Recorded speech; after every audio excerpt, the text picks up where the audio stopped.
Greetings and welcome to Classic Game Room, where I bring you the very first Panzer Dragoon for the Sega Saturn, released in 1995. This is the Japanese version, so I can't read anything on the back except for sale and use only in Japan. But it plays so well in space.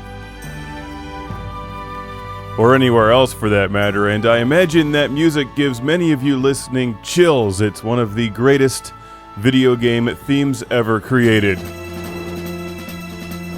Put your hands together, people. It's the first Panzer Dragoon. It's about time, right? What a game. Turn up the volume. This beautiful, imaginative release for the fledgling Sega Saturn in 1995 has gorgeous visuals and amazing music, yet boasts some of the worst American box art I've ever seen. The Japanese version looks way cooler. Panzer Dragoon is impressive today, let alone in 1995. Had more people actually played this back then, we might be up to the Sega Saturn V by now.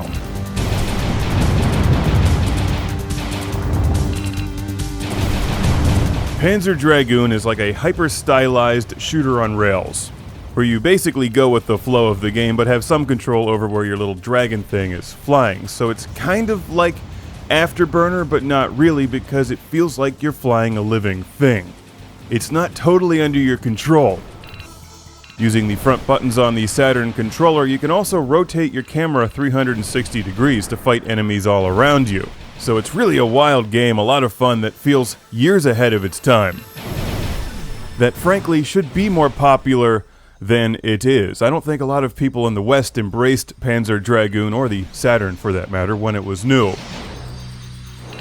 I remember some friends talking about this back in the day, but nobody had it, and the box art looked awful and didn't convey what Panzer Dragoon was all about. Over time, I think this series became more popular, thanks in no small part to the internet, but we could use a new Panzer Dragoon today. This is a game that feels special. It's more than just an arcade-style shooter, it's an adventure, with lavish production values and some of the best music you'll ever hear in a game.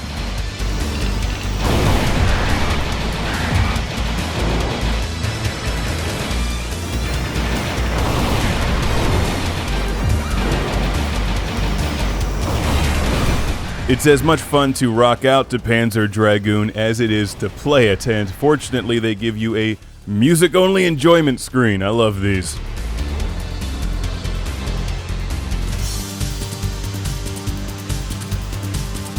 As good as everything else is in Panzer Dragoon, in my opinion, the music steals the show.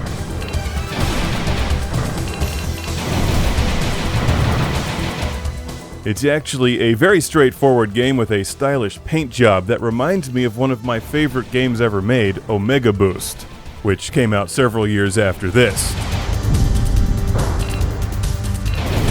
You fly around the screen while locking onto enemy targets and launching missiles. You're also equipped with a standard shot that can be used to blow up enemy projectiles, and during boss battles you'll frequently have to use your camera rotation. All of these things combined with the music gives Panzer Dragoon the feeling of an involved adventure rather than just a straightforward arcade experience. Until about level 4, when you realize Panzer Dragoon can be as punishing as Space Harrier. Dragons weren't designed for this. Give me open space.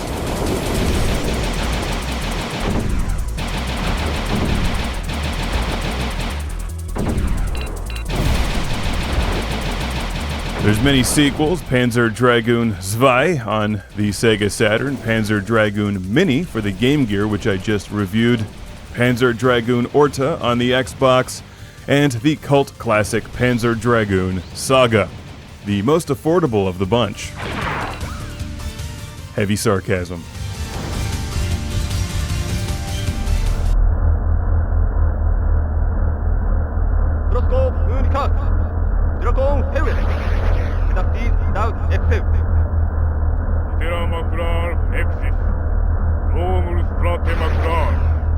A huge classic game room shout out and thank you to Frank from California, from San Leandro, California, who sent this to the show quite some time ago.